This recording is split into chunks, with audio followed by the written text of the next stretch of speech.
5. Gregor Mendel was ignored his entire life. The man who created the field of genetics led a mediocre life. He avoided going to school as a kid. He then committed the rest of his life to serving as abbot of a monastery. Mendel kept an experimental garden as well.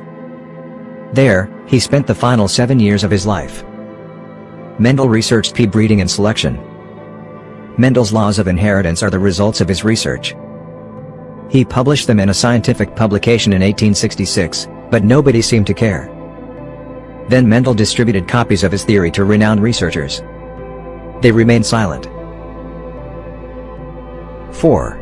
Ignos Melvoss's life-saving discovery drove him to his grave. The Hungarian scientist was in charge of 2 maternity hospitals in 1847. One of them had a small instructional component.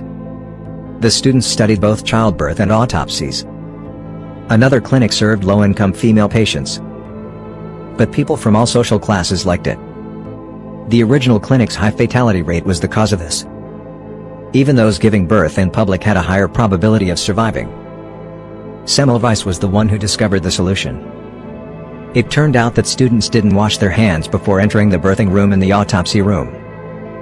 Semmelweis invented a simple chlorine wash. But his superiors viewed it as an insult. Semmelweis lost control and ended up in a mental hospital.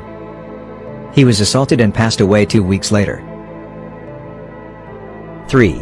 Aristarchus was almost put on trial for suggesting that the Earth orbits the Sun. The ancient Greek astronomer was the first to propose this theory. Most individuals ignored it. They persisted in their belief that everything revolved around the Earth. Some people insisted that Aristarchus be imprisoned for stating the opposite. He was able to stay out of jail. However, his effort was forgotten. 2. Ludwig Boltzmann's unrecognized genius drove him to suicide. Boltzmann pioneered statistical thermodynamics. He essentially discovered what ignited after the fire. He was also adamantly in favor of atoms and molecules.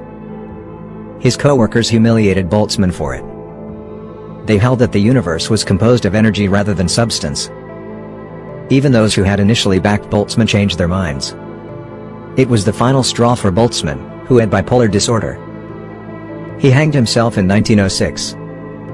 Another scientist confirmed the existence of atoms 3 years later. 1. George Zweig was belittled because of his experience. When Zweig came up with the quark theory, he was still a graduate student. Murray Gelman, a rival, also looked into it. They each submitted a manuscript to a journal. Because Gelman was an established, more senior scientist, his work was published. Zweig, however, received the label a charlatan. At his university, he was shunned and later changed his career. For his research, Gelman went on to earn the Nobel Prize. It would be an understatement to suggest that it was unfair.